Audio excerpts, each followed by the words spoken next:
Welcome! I'm still working through my 18th century silhouette fixation, and today we're going to make a modernized, simplified version of my 1790s stays. This video will be much heavier on construction details and instructions, so if you've been considering a similar project, hopefully this will help.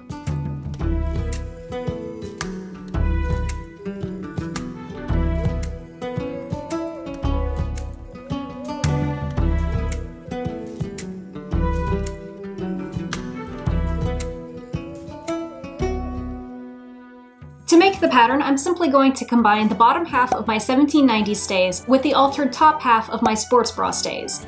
I rounded out the back neckline to make the strap connect and flow better.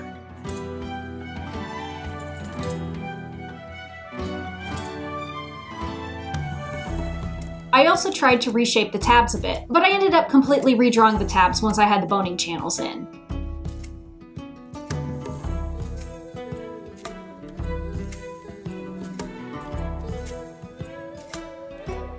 For a modernized pair of stays, I'm primarily changing the construction methods, and there will be little alteration to the pattern. So if you want to do this, you could use any 18th century stay pattern you want, so long as it's been fitted to you well.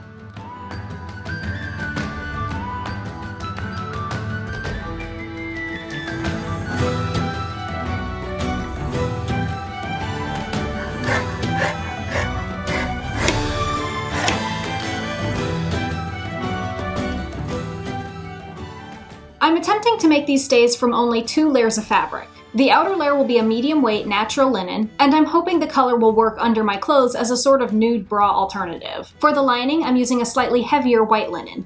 I cut out the layers, adding my own seam allowance, and I traced the pattern pieces onto each layer with a water-soluble marker.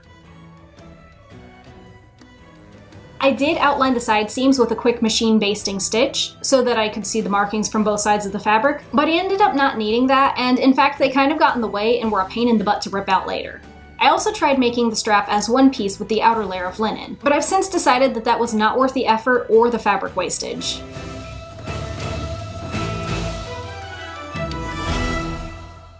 With my 1790s stays, I was attempting to follow Patterns of Fashion 5 to the letter, and that included several stiffened layers of linen called the belly piece at the center front of the stays. For this scaled down version, I decided to cut a single extra layer to add to the center front, as I figured it would help reinforce the ends of the boning, which will center here. I stiffened it by painting on gum tragacanth, which I have left over from the previous project. Gum tragacanth can be purchased on Amazon, and if you have the means, I highly suggest playing around with it. It makes a tremendous difference. But in lieu of gum tragacanth, you could try Mod Podge or some diluted Elmer's glue, or just plain old iron-on interfacing.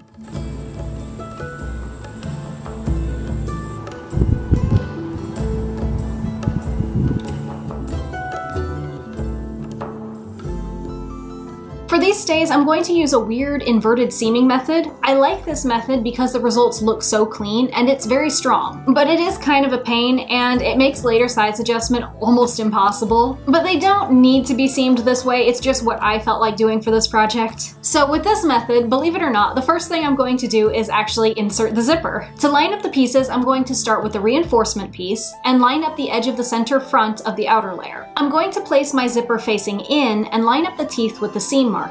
Then I'm going to add my lining layer over top and sandwich it all together.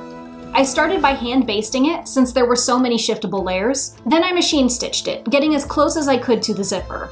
When I unfold the layers so the teeth point out, it should end up with the outer linen on top, the lining linen in the back, and the reinforcement piece and all of the seam allowances folded neatly to the inside. I finished it off by running another seam a ½ inch away from the zipper, flattening the seam and forming a boning channel for later.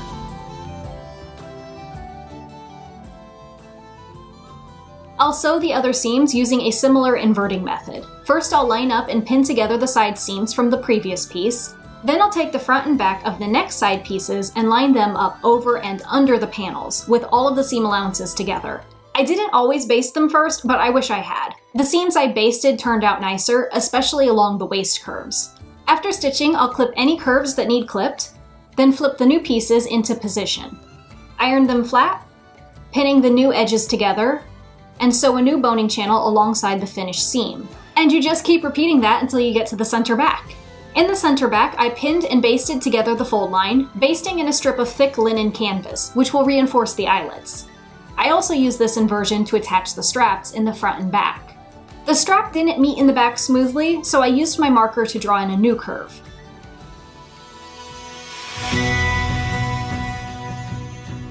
Next, I want to sew my eyelets, so I can lace it up and check the fit as I add boning later. First, I'm going to fold the center back piece along that basted fold line and add a seam 1/4 of an inch away from the edge to make a boning channel. Then I'll open it up and trim that canvas down to about 3/4 of an inch, which is just wide enough for the eyelets. I'll trim the outer and lining layers a bit too, maybe 1 full inch so there's enough to fold over. Then I can use the thick canvas as a guide and fold the 2 layers of linen around it, then pin everything flat. I'll sew it down right along the edge, and all of the raw edges have been encapsulated. To mark the eyelets, I'm using my paper folding eyelet placement method.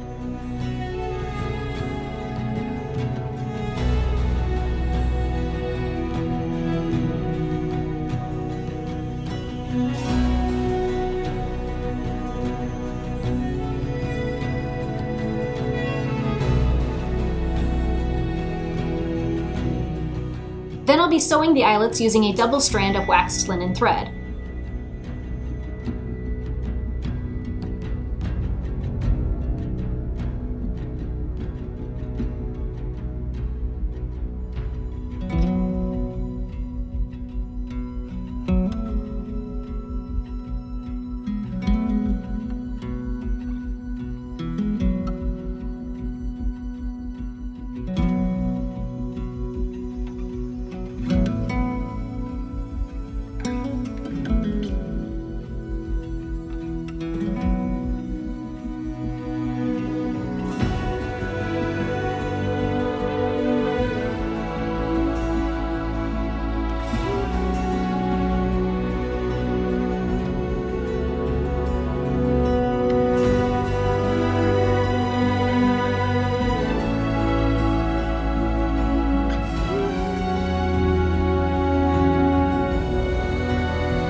The boning channels took a lot of trial and error, so much in fact that I kind of ran out of space in the front and had to draw them on the lining.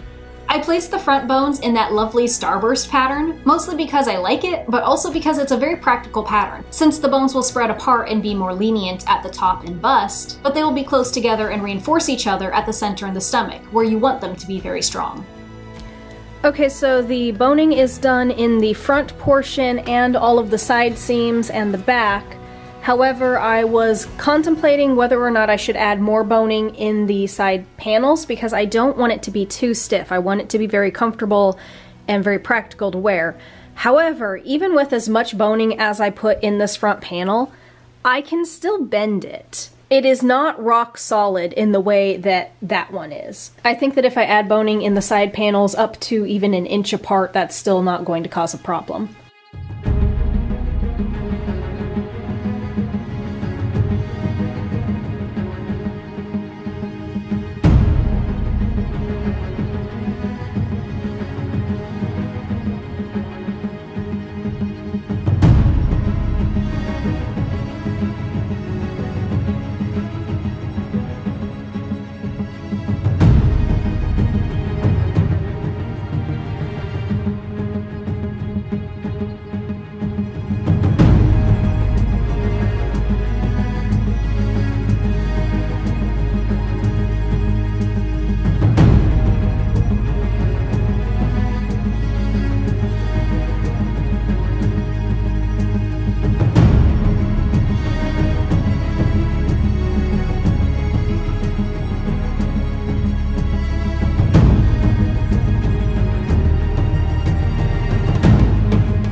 After the boning was in, I could bind the edges. I used 3/4 of an inch linen twill tape from Burnley & Trowbridge.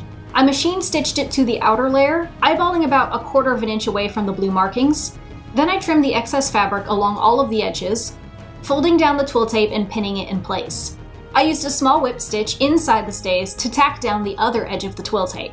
At this point, the stays were nearly finished, and I went ahead and soaked them for a few minutes. Then took them outside to air dry while I made the final piece.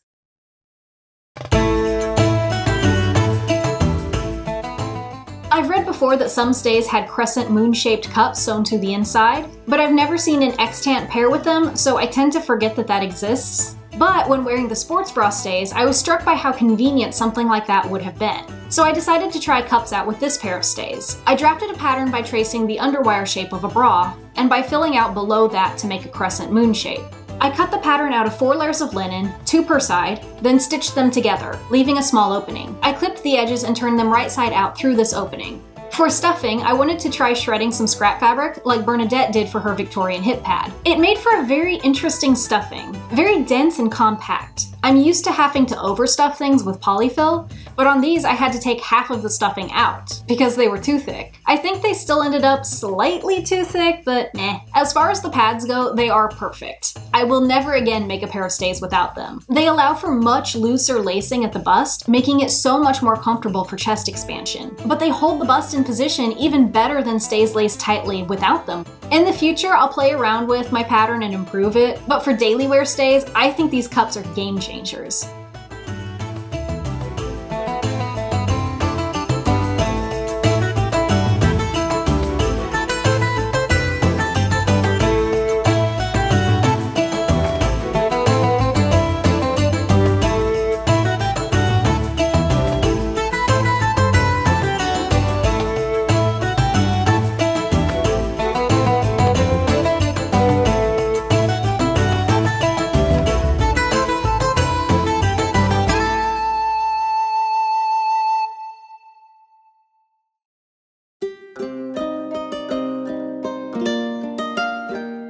So when I first finished these stays, I was not super thrilled with them. Then the weather got cold and I found myself frequently choosing them. One of the primary reasons I'm interested in making practical modernized stays and corsets is because of how much I freeze every winter. I'm talking doubled socks, at least 2 shirts plus a thick sweater, and I'll still be cold.